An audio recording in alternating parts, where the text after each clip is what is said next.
भागवत जी भगवान का वांग्मय स्वरूप है।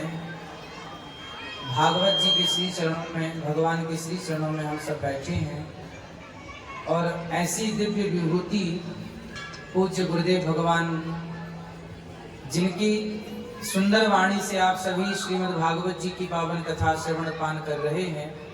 आप श्री हमारे पूज्य गुरुदेव भगवान हैं, जिन्होंने हमें पढ़ना सिखाया है।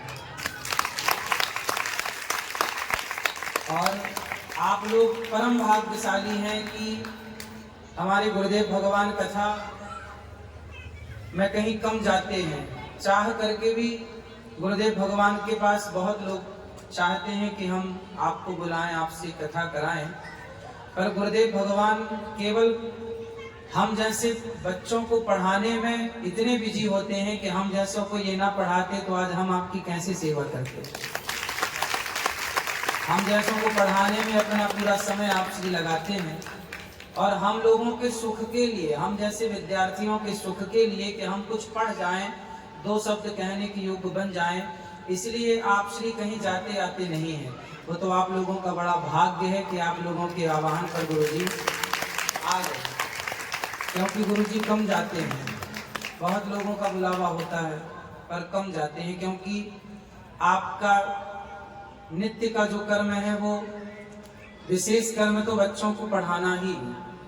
और हमने तो जब से होश संभाला 2006 में पढ़ने के लिए जब वृंदावन आए तो सबसे पहले पूज्य गुरुदेव भगवान की शरण में ही गए और इनकी चरणों में बैठकर कुछ पढ़ा। हम जैसे हजारों मतलब बहुत, हजारों बहुवचन है, बहुत बच्चों को पढ़ाया है गुरुदेव भगवान। और हम जैसे कितने बच्चे आज समाज की सेवा में पूरे देश के कोने कोने में लगे हैं।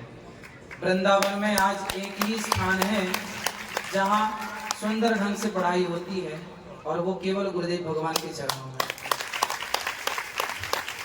तो गौरी गोपाल जो गुरुकुल है, गौरी गोपाल गुरुकुल के बच्चों को भी गुरुदेव भगवान ही पढ़ाते हैं।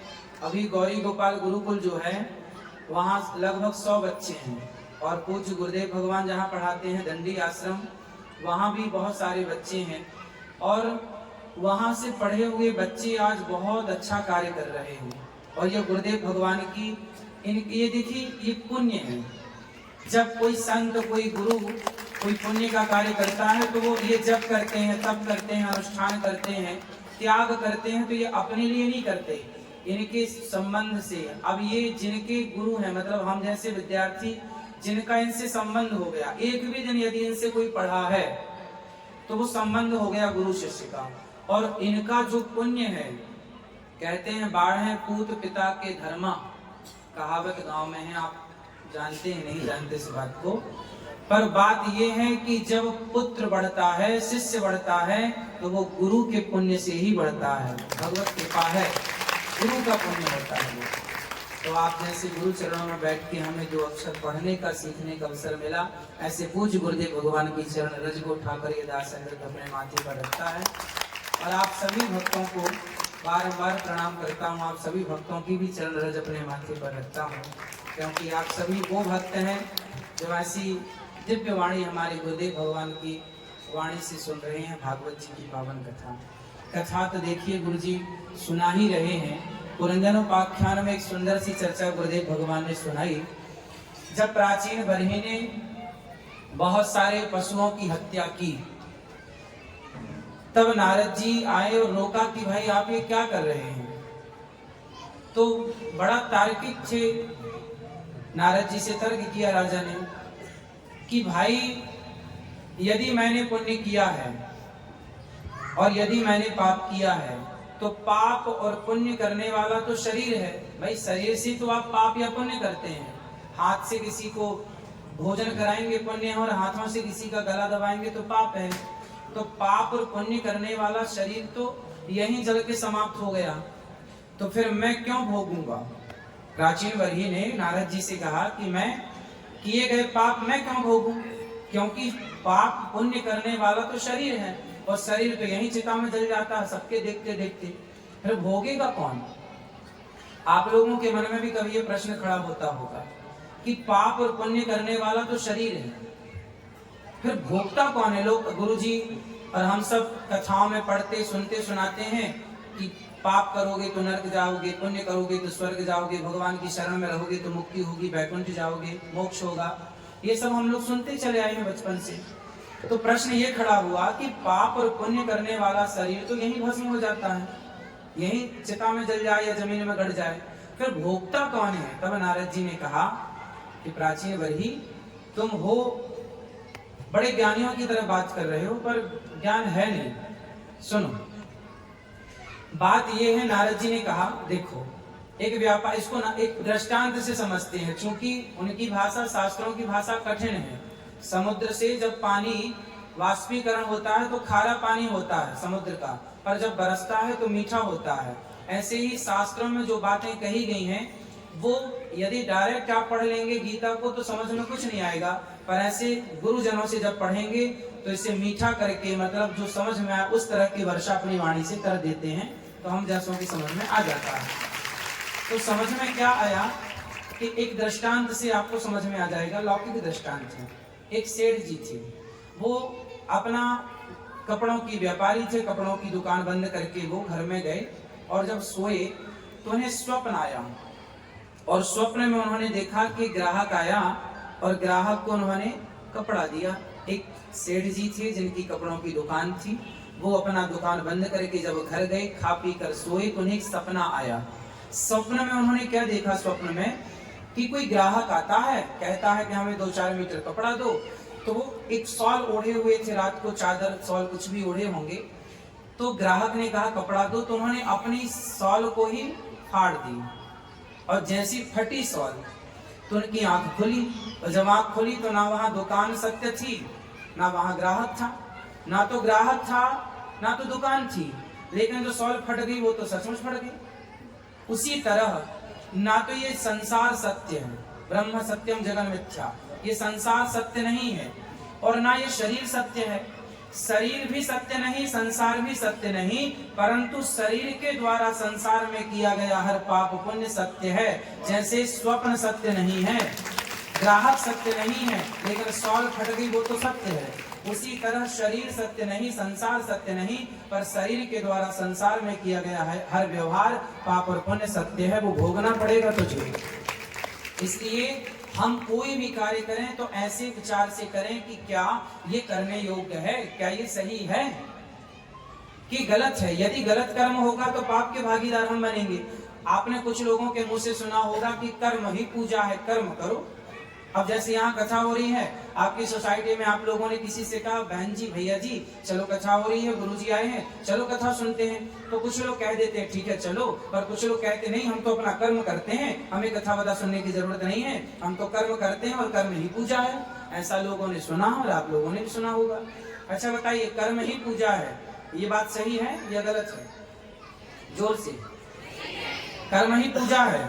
तो फिर एक बात बताओ, कसाई गाय को काटता है तो वो भी तो कर्म कर रहा है, काटने वाला है बकरे को काट रहा है तो वो भी तो कर्म कर रहा है। तो क्या गाय को काटने वाला कसाई जो गाय को काटने का कर्म कर रहा है, क्या वो पूजा है?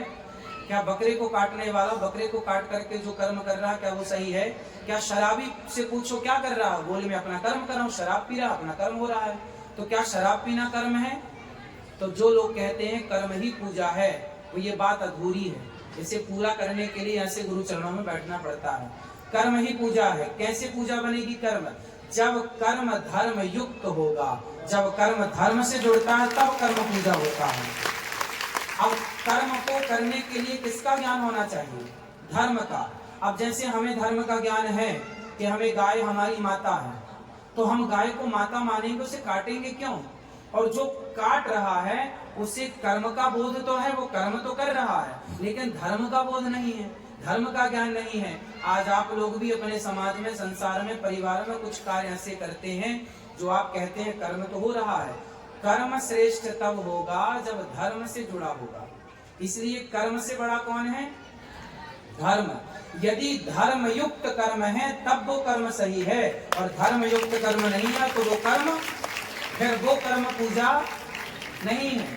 भगवान कह रहे हैं कर्मण्यवाधिकारस्ते, तू कर्म कर, लेकिन किस कर्म की बात कर रहे हैं? कर्मों को भी तो गिनाया है, ये करने योग्य हैं, ये करने योग्य नहीं है, ये करो, ये मत करो।